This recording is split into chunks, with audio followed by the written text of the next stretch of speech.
Hi there, I am Alex Cunningham, and I will walk you through this Shopify tutorial step by step. If you're a Shopify store owner who wants to bring someone in to help manage your shop, whether it's a developer, a designer, or a trusted teammate, you'll need to share your Collaborator Request Code. In this quick tutorial, I'm going to guide you step by step through how to find and send your Collaborator code, so you can grant professional access securely and easily. By the end of this video, you'll know exactly where to find the code, how to generate a new one if you need, and how to keep tabs on who can access your store. Let's dive in. First, head to your Shopify admin page. This is your main dashboard, the command center for your store. If you're not already logged in, go ahead and enter your credentials.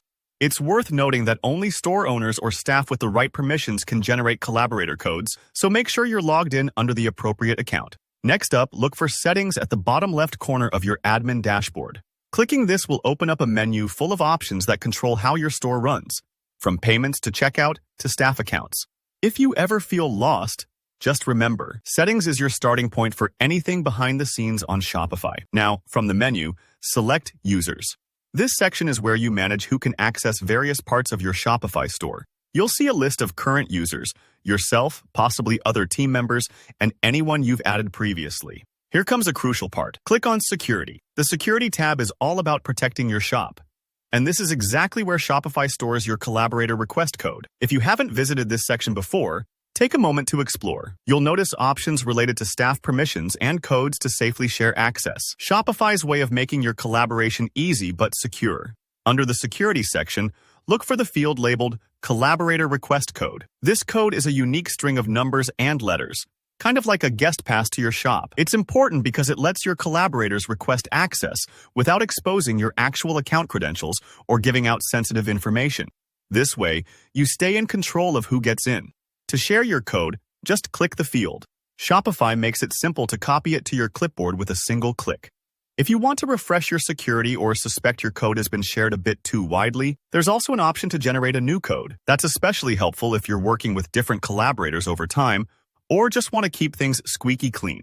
Once you've copied your collaborator code, you're ready to send it to your collaborator, whether that's via email or chat. Think of it like inviting someone to a group project. You're giving them the access they need to help, but you're still keeping the keys to the store safe. After your collaborator receives the code and requests access, you can always review who's on your team by checking the Roles and Users section.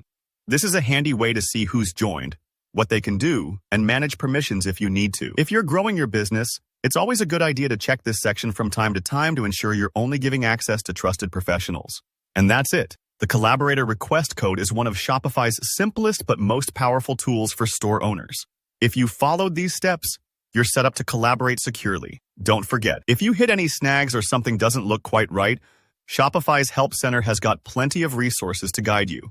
Thanks so much for watching. If this video helped you, go ahead and hit that like button. It really supports the channel. Got questions or need clarification on any part of the process? Drop a comment below, and I'll make sure to help you out. And if you want more Shopify tips and tutorials, don't forget to subscribe so you never miss an update. See you in the next video.